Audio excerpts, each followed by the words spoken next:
Et merci de nous rejoindre sur Al24 News pour cet entretien exclusif accordé par le ministre d'État, ministre des Affaires étrangères et de la communauté nationale à l'étranger et des Affaires africaines, M. Ahmed Attaf. M. Ahmed Attaf, bonsoir. Merci pour votre invitation. Merci à vous de nous accueillir chez vous, au sein du ministère des Affaires étrangères aujourd'hui. Merci encore. Merci. Se joint à moi ce soir, M. Ahmed Attaf, mon collègue Kherdin Batache. Bonsoir Kherdin. Bonsoir Nouhad, bonsoir Monsieur le ministre d'État. Merci de nous accueillir chez vous au siège du ministère.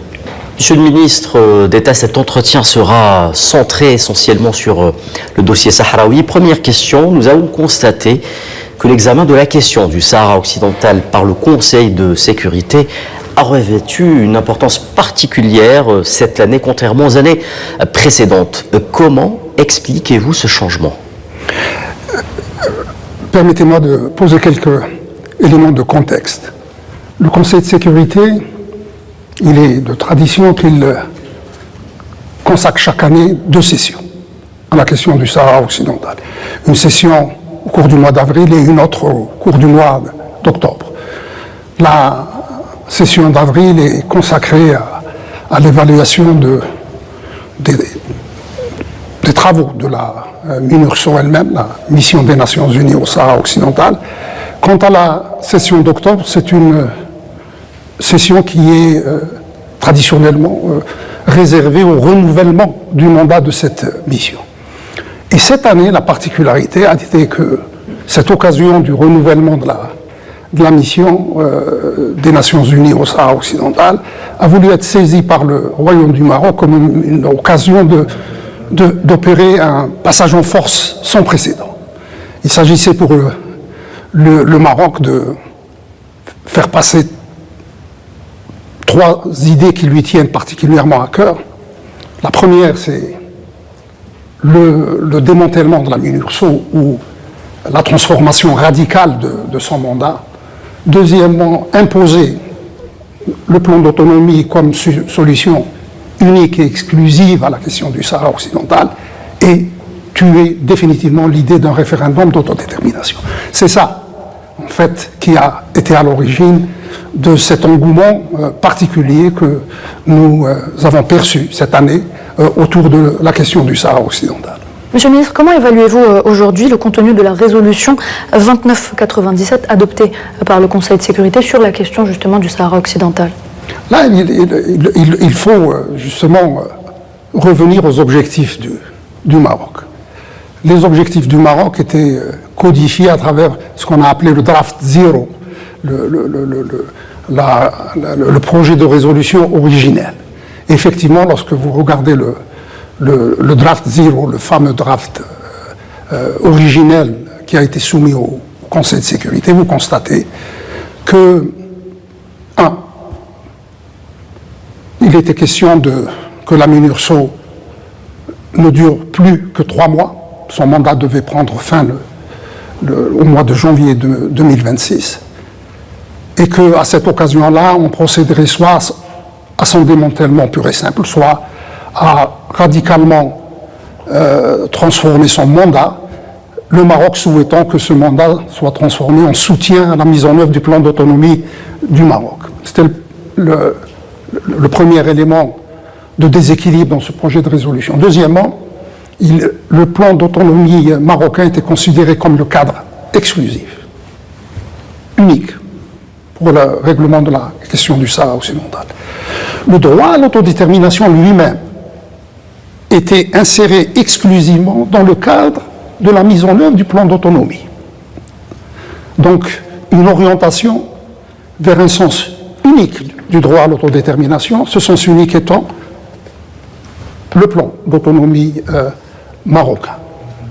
Et ensuite, il n'y avait plus que le plan marocain sur l'autonomie, à l'exclusion de toutes les autres propositions, et en particulier les propositions qui ont été faites par 2 fois, 2007 et plus récemment au mois d'octobre, par le Front Polisario. Donc voilà ce que vous aviez dans le texte originel. Aujourd'hui, qu'est-ce qu'il y a?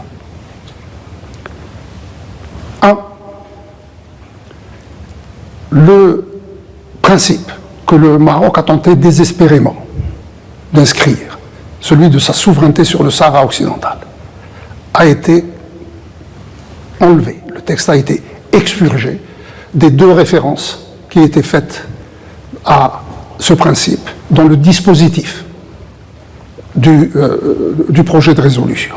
Cette référence est restée dans le préambule. Elle est restée dans le préambule avec moins de force juridique, mais au plan du dispositif lui-même, du dispositif de la résolution, il n'y a absolument plus aucune référence, ni à l'État marocain, ni à la souveraineté de l'État marocain sur le Sahara occidental.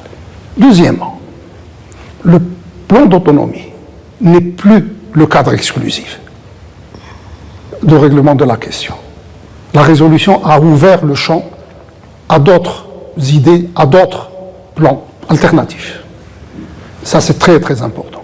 Le droit à l'autodétermination a été découplé par rapport au plan d'autonomie. Il doit s'exercer conformément à la légalité internationale, conformément à la Charte des Nations Unies. 4e point très, très important, la MINURSO, que le Maroc voulait soit démanteler, soit transformer radicalement quant à son mandat, a vu son mandat précisément prorogé d'1 année. Voilà un peu, très très ramassé, très rapidement, les éléments de comparaison que je vous livre s'agissant de ce projet de résolution. Quel était le point de départ, quel est le point d'arrivée. Et c'est à vous qu'appartient le jugement maintenant. Monsieur le ministre, est-ce que c'est pour toutes ces raisons que vous venez d'évoquer que l'Algérie n'a pas participé au vote? Alors on sait que 3 pays se sont abstenus, la Chine, la Russie et le Pakistan. L'Algérie n'a pas voté. Est-ce que c'est pour toutes ces raisons que vous venez d'évoquer que le choix a été fait? Je vais vous livrer un scoop, très honnêtement. L'Algérie était à 2 doigts de voter pour la résolution. Je vous ai mentionné cette petite disposition relative à la souveraineté marocaine au préambule. Nous avons demandé, dans la nuit, la veille du vote, que celle-ci soit enlevée et on voterait pour le texte. Elle n'a pas été enlevée. C'est ça, techniquement, c'est ça ce qui a motivé le fait que l'Algérie n'ait pas participé au vote. Ce n'est pas parce que les fondamentaux de la question du Sahara occidental sont préservés, on en parlera peut-être. Mais nous étions à 2 doigts de voter pour la résolution. Il fallait simplement enlever cette référence au niveau du préambule, je le maintiens, parce que dans le dispositif du texte, la référence a été enlevée, la référence à la souveraineté marocaine. Et c'est pour cela que nous n'avons pas. Mais plus substantiellement, disons, nous accordons beaucoup d'importance au fait que tout ce processus conduit par les Nations Unies en matière de parachèvement de la décolonisation du Sahara occidental soit strictement conforme à la résolution des Nations Unies. Écoutez, on les appelle les territoires non autonomes. Il en existe 17 à l'ordre du jour des Nations Unies. Tous ces 17 territoires sont éligibles sans contestation aucune à l'exercice du droit à l'autodétermination. La Nouvelle-Calédonie, les territoires sous domination britannique, les territoires sous domination de la Nouvelle-Zélande, tous ces pays, tous ces territoires appelés territoires non autonomes sont éligibles au regard des Nations Unies, éligibles au droit à l'autodétermination. Pourquoi devrait-il y avoir un exceptionnalisme sahraoui? Alors qu'il s'agit d'un pilier de la Charte des Nations Unies. Le droit à l'autodétermination est un pilier de la Charte des Nations Unies et c'est un pilier de la diplomatie algérienne pour une raison très affective, très émotionnelle. D'ailleurs, beaucoup d'Algériens ne le savent certainement pas. C'est la question algérienne aux Nations Unies qui a été à l'origine de la résolution 1514 qui organise tout le dispositif d'exercice du droit à l'autodétermination. Donc ce principe a une résonance particulière chez les Algériens d'une manière générale et chez les diplomates algériens d'une manière particulière.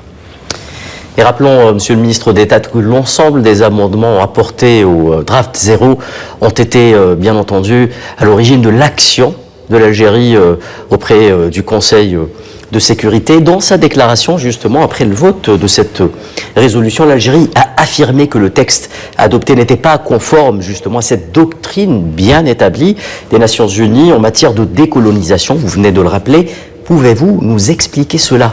Écoutez, vous revenez encore une fois au draft 0, c'est-à-dire le draft originel.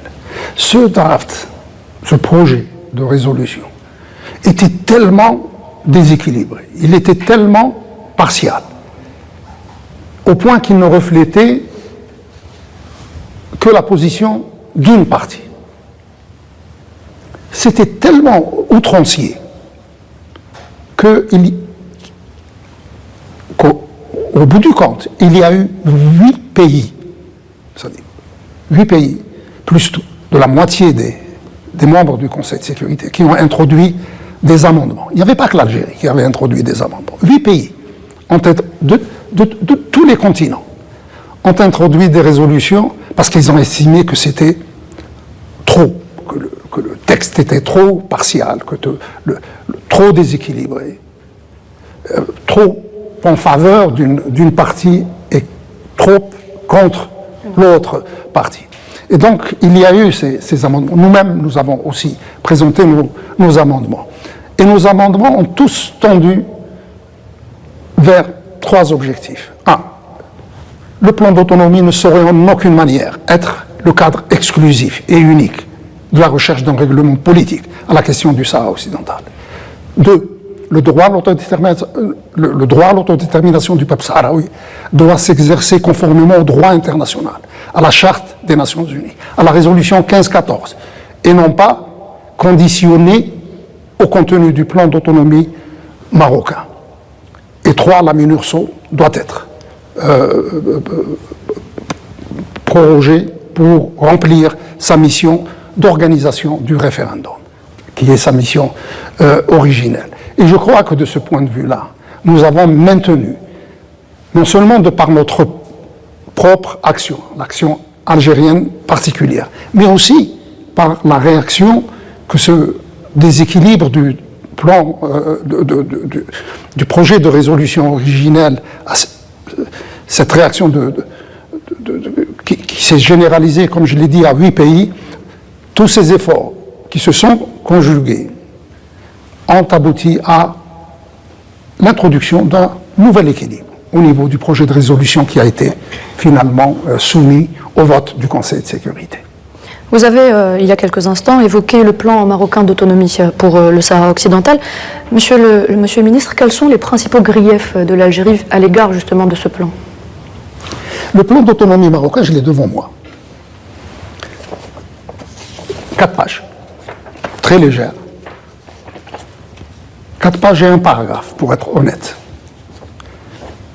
Ça ne peut pas être décemment appelé un plan. Il n'y a absolument aucun contenu politique, aucun contenu juridique.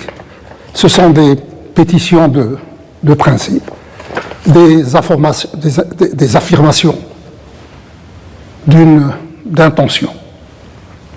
Mais au-delà de la forme, les 4 pages particulièrement légères de ce plan, il y a plus sérieux que ça. Premièrement, il s'agit là d'un plan d'autonomie pour le Sahara occidental. Ce document a été soumis aux 193 États membres de la communauté internationale, sauf aux principales concernés, les Sahraouis. Il n'a jamais été soumis aux Sahraouis. Jamais. Deuxièmement, ce plan manque tellement de consistance, manque tellement de substance, qu'aucun des 4 envoyés aux représentants personnels du secrétaire général pour le Sahara occidental l'a estimé suffisamment sérieux pour le soumettre à discussion. Il n'a jamais été soumis à discussion. Parce que tous les secrétaires généraux, tous les représentants personnels du secrétaire général des Nations Unies qui se sont succédés ces dernières décennies ont rapidement vu qu'il n'était pas sérieux. Troisièmement, même l'actuel représentant personnel du secrétaire général, Staffan de Mistura. M. Staffan de Mistura. En avril dernier, à l'occasion de la première réunion annuelle du Conseil de sécurité, et en octobre récemment, il s'est adressé directement, à l'occasion de 2 réunions à huis clos du Conseil de sécurité, directement au représentant du Maroc, pour lui dire « Votre plan manque de sérieux, nous avons besoin de plus de consistance, nous avons besoin de plus de substance pour porter un jugement, parce que tel quel, il ne représente pas une base sérieuse de discussion. » Donc en fait, ce plan, ce soi-disant plan d'autonomie du Maroc, n'a jamais été conçu par le Royaume du Maroc comme la base d'une solution possible au conflit du Sahara occidental. Il a été conçu pour gagner du temps. Il a été conçu pour imposer un fait accompli. Et il a été conçu pour se battre, pour essayer quand même de le démarcher et d'obtenir des ralliements à ce plan. Voilà la véritable raison d'être de ce plan. Et maintenant, là, tout le monde commence à se poser des questions sur la réalité de la capacité de ce plan à servir de base de règlement. Et je peux vous dire qu'il n'est pas considéré comme l'ultima ratio en matière de règlement pacifique de la question du Sahara occidental. Monsieur le ministre d'État, quelle est justement la position de l'Algérie à l'égard du processus de négociation que les États-Unis entendent organiser afin d'aboutir à une solution politique à la question du Sahara occidental? Nous avons, quand il s'agit de processus de paix, il y a toujours 3 piliers auxquels nous sommes attachés. Le premier pilier, c'est le cadre des Nations Unies. Toute recherche de solution doit s'effectuer dans le cadre des Nations Unies. Bien entendu, aujourd'hui, il y a au niveau international une volonté des États-Unis d'Amérique de se joindre à ce processus de paix, de lui donner une impulsion particulière. Cela est bienvenu, et nous l'avons dit aux Américains. Mais dans le cadre des Nations Unies, et je crois que dans ce cadre-là, il n'y a pas de différence entre notre position et celle des Nations Unies, des États-Unis qui veulent aussi agir et travailler dans le cadre des Nations Unies, qui restent l'organe responsable du parachèvement de la décolonisation du territoire du Sahara occidental. Deuxième pilier, c'est le droit à l'autodétermination. Le droit à l'autodétermination doit s'effectuer conformément au droit international, conformément à la Charte des Nations Unies, conformément à la résolution 1514 des Nations Unies. Et, troisièmement, il doit y avoir d'autres possibilités de règlement autres que le plan d'autonomie marocain. Et je crois pouvoir dire que je suis personnellement satisfait de la récente déclaration du conseiller spécial du président Trump, qui a précisément insisté sur ces éléments-là. Oui. Dans une interview qu'il a accordée hier ou avant-hier à l'un de vos confrères, pour ne pas le nommer, il a clairement dit que le plan d'autonomie n'est plus le seul cadre de règlement et qu'il y a une ouverture vers d'autres plans, vers d'autres idées en matière de recherche d'une solution politique au conflit du Sahara occidental. Il a parlé du référendum d'autodétermination. Et où il a dit, quelle que soit la formule qui viendra, qui sortira, qui émanera des 2 parties au conflit, elle devra faire l'objet, il n'a pas utilisé, pour être honnête, il n'a pas utilisé le mot référendum, oui, mais il a parlé de vote, de suite. Et donc, c'est un plan très important. Et troisièmement, cet autre pilier, c'est le Front Polisario. Et là, la résolution aussi. Il y a beaucoup de choses que les Marocains veulent passer sous silence et dans leur réaction un peu trop exubérante à mon goût, ils ont oublié que la résolution parle du peuple du Sahara occidental, qu'elle parle du Front Polisario. Le Front Polisario, Monsieur le ministre d'État, qui, sans mauvais jeu de mots, a opposé son veto préalablement au vote à ce processus de négociation annoncé par les États-Unis.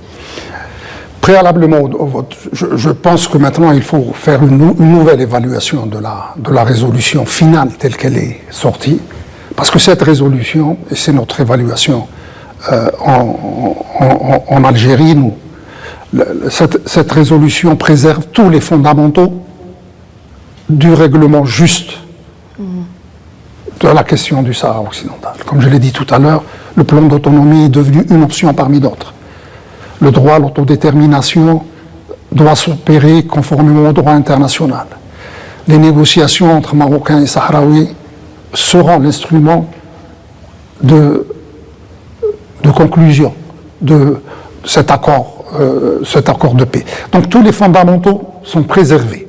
Et c'est à la lumière de cette donnée fondamentale qui a été concrétisée lorsque l'on voit tout le chemin parcouru par rapport au projet de résolution originelle et celui qui a finalement émergé des débats du Conseil de sécurité, qu'il faut prendre position. Très bien. Monsieur le ministre, on va à présent s'intéresser à un autre dossier, si vous le voulez bien.